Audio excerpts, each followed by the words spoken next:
Olá, pessoal. Meu nome é Saulo Vitor Ciasca, sou médico psiquiatra, sou coordenador do Espaço Transcender do Centro de Saúde Escola Butantan, lá da Faculdade de Medicina da USP, que é um espaço que faz atendimento de crianças e adolescentes trans, com vivências de variedade de gênero, e também atuo no FAINTU, que é um outro serviço de atendimento de crianças e adolescentes trans do Núcleo Trans Unifesp. Trabalho bastante com saúde LGBTQIA+, já escrevi um livro sobre saúde LGBT nesse sentido, não só sobre saúde mental, mas um livro sobre saúde integral.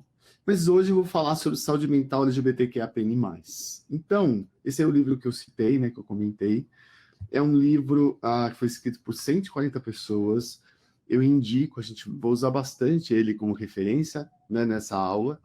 Mas eu também uso outras referências. Então, Princípios de Yoga Carta, outros livros de saúde LGBT, Manual de Comunicação, livros de sexualidade, a Política Nacional de Saúde Integral de lésbicas, gays, bissexuais, travestis e transexuais, outros livros de sexualidade, o Conselho Federal de Psicologia, o Conselho Federal de Medicina, inclusive a ONU.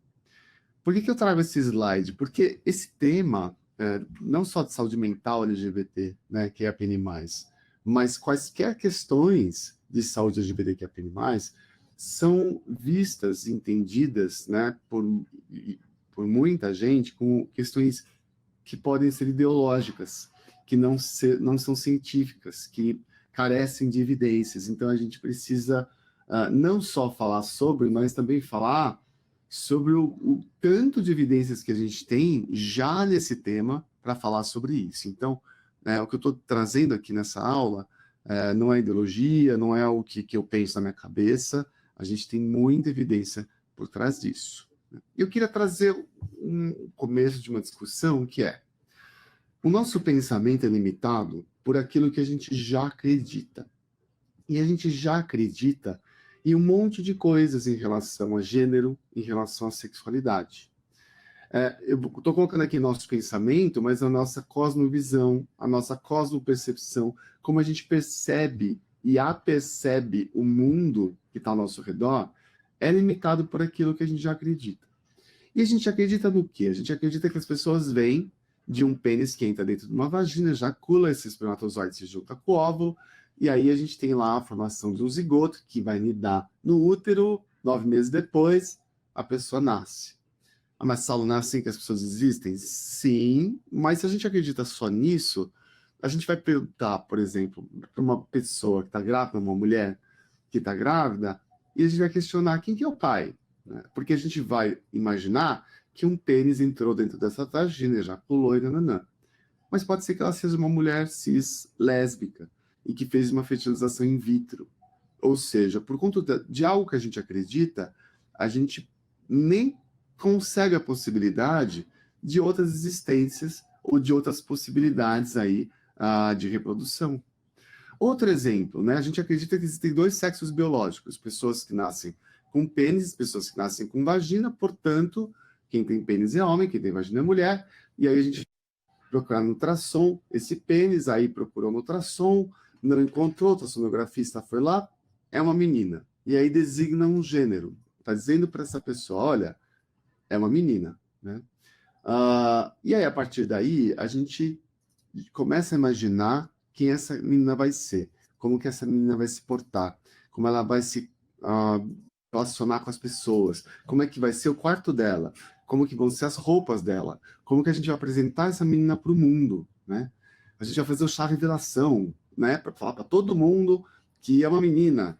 E aí, no meio do chá revelação, liga o ultrassonografista. Na verdade, é um menino, encontrei um pênis. Aí troca o bolo tem que ser azul. E aí achou um bolo azul. E aí, se é um menino, a gente começa a imaginar também como que esse menino vai ser na sociedade, como que esse menino vai se portar, como que esse menino tem que existir, quais roupas, quais são os comportamentos, quais são as profissões, quais são os espaços que ele vai ocupar, né? Isso tudo, gente, se refere a um conceito que a gente chama de heterocisnormatividade, ou seja, uma norma, um padrão que vai estabelecer que as pessoas devam ser, ou é esperado que elas sejam, heterossexuais e cisgênero, né? Cisgênero é todo mundo que não é trans. Então, se você não é trans, você é cis. E essa norma, ela vai colocar que existem dois sexos biológicos. Quem tem pênis vai se identificar como homem. Quem é homem vai ter uma expressão de gênero masculina e vai gostar de mulher. E mesma coisa para quem nasce com vulva, é o sexo biológico feminino, vai se identificar com mulher, vai ser feminina e vai gostar de homem. E para a heterossexualidade, isso está tudo conectado, isso está tudo junto. Ou seja, quanto mais você se expressar de uma forma masculina, quanto mais forte você for, tiver músculo, tiver uma expressão masculina, quanto mais bravo você for em termos de comportamento, mais homem você vai ser. Quanto mais você gostar de mulher e mostrar que gosta de mulher e pegar várias mulheres, mais homem. E quanto maior o seu pênis, mais homem você vai ser. A grande questão, gente, é que isso aqui parte dessa premissa, que é a premissa biológica, né? Afinal, existem pessoas com pênis, existem pessoas com vagina. E a partir daí a gente constrói todo esse ideário do que existe. Eu fui na Assembleia Legislativa do Estado de São Paulo e eu estava lá discutindo a presença de pessoas trans nos esportes. E aí, um deputado, no meio da minha fala, falou assim: desculpa, doutor, o senhor está aí falando, mas assim, quem tem pênis é homem, quem tem vagina é mulher, e esse resto não existe. Essa questão de identidade, expressão, orientação, isso não existe. Isso é uma grande invenção, né? Isso é uma grande ideologia. Gente, ideologia de gênero foi um termo que foi cunhado para deslegitimar todos os conhecimentos que a gente tem nos últimos 40, 50 anos em biologia, medicina, psicologia, ciências sociais, antropologia, ciências humanas, coloca tudo numa gavetinha, fecha, chama de ideologia de gênero e fala: isso daí vai acabar com a sociedade, vai confundir as crianças, e aí a gente precisa lutar contra isso. Só que, como eu falei, isso tudo é baseado nessa premissa de que existem dois sexos biológicos. Aí vem a biologia. E a biologia nos oferece outras possibilidades. Pessoas que nascem com pênis e vagina, pessoas que nascem com genitália atípica, pessoas que nascem sem pênis, mas com um corpo, né, uma genitália que se assemelha a um pênis, se assemelha a uma vagina, uma vulva. E aí? Não, vamos corrigir isso logo na infância, né? Porque afinal essas pessoas vão sofrer. Só que a gente corrige, ou as pessoas, né, corrigiam, as pessoas que faziam essas cirurgias em bebês, elas corrigiam pensando numa lógica heterossexual, ou seja, se a gente vai fazer uma vagina, a gente tem que fazer uma vagina que possibilite a penetração de um pênis. Se a gente vai fazer um pênis, ou vai deixar o pênis, então vamos fechar essa vagina, né? E vamos colocar a uretra na ponta do pênis, para a pessoa poder urinar de pé. E não são incomuns, pessoal, os casos de pessoas que foram operadas e foram designadas com determinado gênero e depois vão falar que tem outro gênero. E aí a gente tem um grande problema aí, né? Como assim? Ou então, uma pessoa que foi operada, né, ela tinha pênis e vulva, e de uma vagina, e resolveu tirar esse pênis. Só que esse pênis era o clitóris, né? E aí como que a pessoa fica na relação sexual e como é que se preserva função sexual, prazer, numa pessoa que foi operada e que nem teve a chance de dizer algo sobre isso? Mas são defeitos, são anomalias. Esses são olhares da cultura sobre os corpos, né? Independentemente se pense que são defeitos, anomalias, erros genéticos, a gente tem essas pessoas aí e a gente vai precisar cuidar delas. E a gente também, né, acredita que o principal, o bastião da feminilidade é o cuidado, né? E a gente tem o sagrado feminino, a possibilidade de conceber uma vida, a pessoa tem útero, e aí as mulheres cuidam muito bem. Se a criança está chorando, vamos dar para uma mulher cuidar, porque o homem não vai saber cuidar.